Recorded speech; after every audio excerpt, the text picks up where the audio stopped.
Welcome to Section 7 of the Lean Enterprise Corporate Innovation Certification, the final section. In this section, author Trevor Owens concludes the innovation colony structure with the last but most important job, spinning in proven businesses.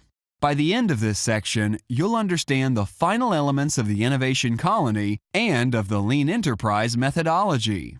You'll know how to fund, hire for, and measure the success of your innovation colony. Lastly, you'll have a vision for how the corporate business environment will change as Lean Enterprise approach becomes mainstream. Another case study. Everybody here uses Twitter? Anybody? Okay. Not a lot of enthusiasm there. Anyone know where Bizstone worked before Twitter? Before he left to do Twitter? Okay, so he was at Google, and actually, he had $2 million in Google stock options that he left on the table. He didn't have any savings, and Twitter wasn't the first idea. He actually left to start a podcasting startup. Right? They ended up pivoting, and a lot of the most successful recent companies were Google employees who found it easier to innovate outside the corporate walls and decided to just leave. And if you do the research, almost every successful founder left corporate America. The average tech entrepreneur has 13 years of work experience. Okay, they're not all just dropping out of Ivy League schools. Right? The average tech entrepreneur has 13 years of work experience.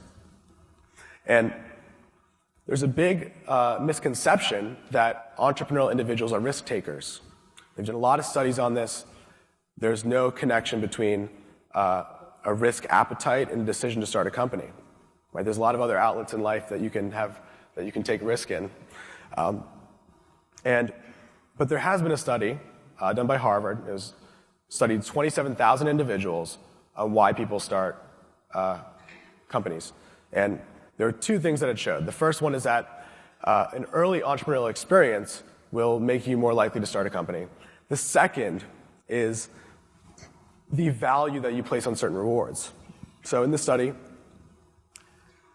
they found that employees, their number one value, the rewards that they value for their work, out of 13 different rewards, security and recognition, number one, number two. And for entrepreneurs,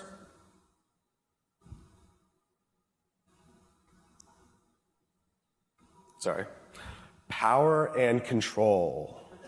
Ooh, very different. Very, very different, right? And this control can be autonomy. Power means sometimes wealth, financial gain.